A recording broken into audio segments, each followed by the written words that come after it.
procesin e votimit të presidentit të Partisë së Lirisë, zotit Metaj,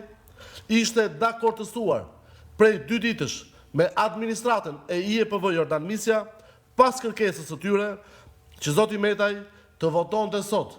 pikërisht në ora 10:00, siç ishte njoftuar edhe media nga administrata e burgjeve dhe nga vetë Partia e Lirisë. Edhe sot,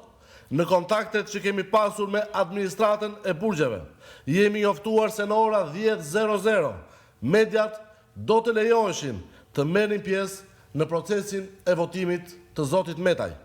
Por sa po patronazhistët njoftuan se presidenti i Partisë Parlamentare të Lirisë, zoti Ilir Metaj, doli i veshur kuqezi nga qelia e narkoregjimit, gazetarët dhe operatorët nuk u lejuan qëllimisht të hynin në qendrën e votimit.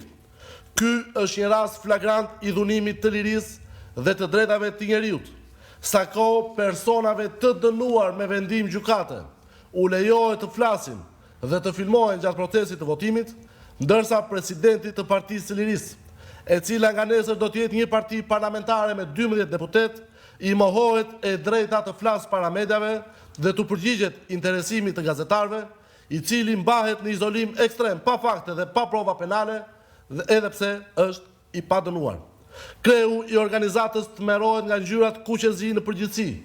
por në veçanti nga ngjyrat kuqezi të Ilir Metës, sepse ato i kujtojnë atij, por mbi të gjithë shqiptarëve patriot, mbrojtjen e kushtetutës, sepse ngjyrat kuqezi të Ilir Metës u kujtojnë të gjithë shqiptarëve patriot në Shqipëri dhe anën mban botës, mbrojtjen e kufive të Kosovës nga presidenti Ilir Metaj. Edi Rama ka të merr edhe nga pamjet live të Ilir Metës, sepse ka të merr nga vota e lirë dhe nga liria e shqiptarëve.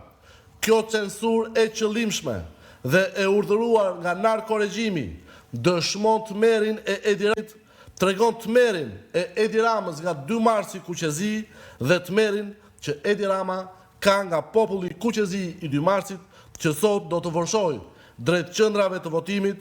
për të ndëshkuar tradhtarët e kombit shqiptar. Gjithë shqiptarët, patriotë dhe kuqezin, të votojnë dhe vetëm të votojnë, sepse ndryshon vetëm ai popull që lufton dhe voton. Ne jemi popull shqiponjash dhe sot është koha për ta dëshmuar sikur më parë. Faleminderit. Ishte Edi Blushi, sekretari